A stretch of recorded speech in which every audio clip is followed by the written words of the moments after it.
Hello and welcome to TimesXP. Now, if you remember, then Donald Trump during his campaign trail made big promises to American workers.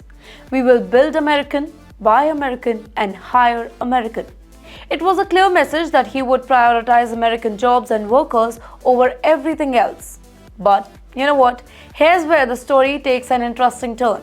Trump's own businesses like his famous Mar-a-Lago Club, his golf courses and even his Virginia winery have been steadily increasing their dependence on foreign workers, and that too those who are brought on through visa programs.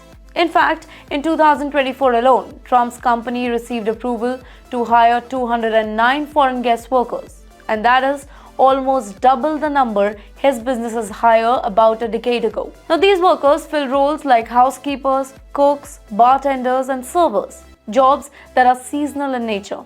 You know what Trump's argument here is? Seasonal work make it really hard to find Americans who are interested, and almost all of them prefer full-time and stable jobs. But you know what? The number tell different story. The position Trump's businesses hire for offer wages of about $16 per hour with overtime and bonuses. While this may sound reasonable, it's not much in places like Palm Beach, Florida, where the cost of living is sky high. Some former employees at Trump's club have said that if the business raise wages or offer better perks like free housing or transportation, it would attract more Americans. Instead, the companies rely heavily on H-2B visa program, which allows US businesses to hire foreign workers for temporary roles when they can prove that there aren't enough Americans available. And with availability, they mean that they are not able to or willing to do such kind of jobs. Now, these workers often come from countries like Mexico, Jamaica, and yes, even from India. Now, here's where it gets even more interesting for Indians. Now, many Indians dream of working in the United States, and visas like H-2B are one way to enter legally, even for low-wages jobs.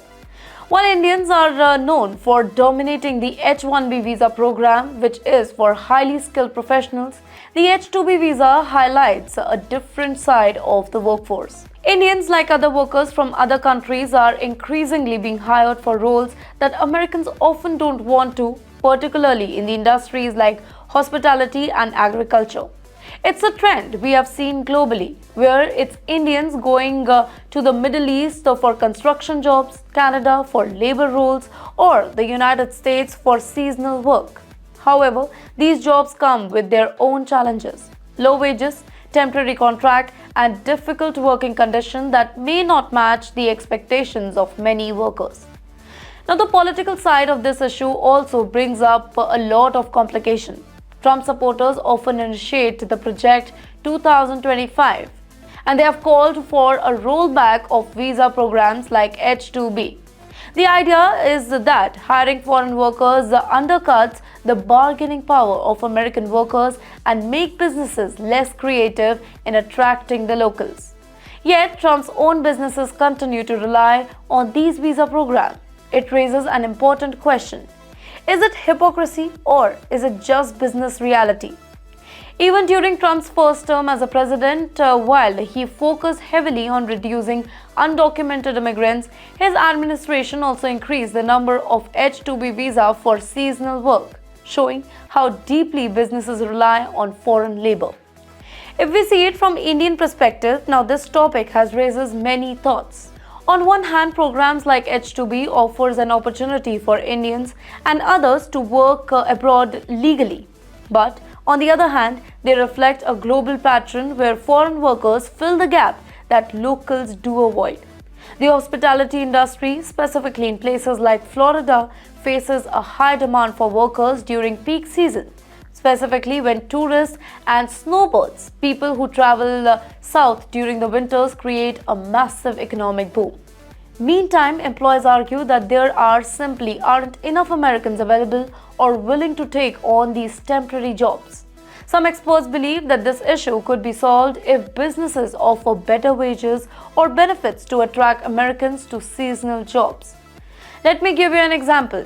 They suggest offering free houses, transportation, or airfare to bring workers from other parts of the United States where job opportunities are actually limited.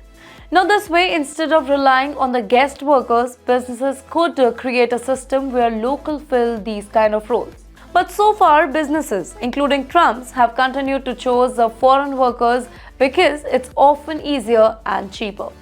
For Indians looking at this particular issue, it's important to see the bigger picture here. While working abroad might seem really attractive, roles like these show the reality of temporary jobs in the United States. The pay isn't as glamorous, the contracts are really short, and the work itself can be really demanding. It also highlights the fact that America's labor market, despite the political rhetoric, depends on foreign workers to keep certain industries, like the hospitality, run really smoothly. Trump, like many other politicians, often use immigration as a talking point, blaming foreign workers for the struggle of local Americans. But at the same time, businesses, including their own, quietly benefit from hiring them. So this raises some important questions. If businesses like Trump's raised wages and offer better benefits, would Americans take these jobs? Or is hiring foreign workers just the reality of today's economy? For Indians, would such roles be worth it if they came for a better pay and living conditions? Well, programs like H-2B may offer legal pathway to work in the US, but it also reveals the challenges and the implications within the global labor market. This topic shows us that the Hire American slogan is more complicated than it sounds. Trump's businesses, along with many others, depend on foreign labor while publicly promising to prioritize American workers. The bigger question remains the same. Can the system change to benefit both American and foreign workers, or will these implications continue? It's something worth thinking about, specifically for those in India considering opportunity abroad. Let us know, what do you think about this issue? Should businesses rely less on foreign workers, or is this just a part of how the world works? For more such interesting videos, do follow TimesXP.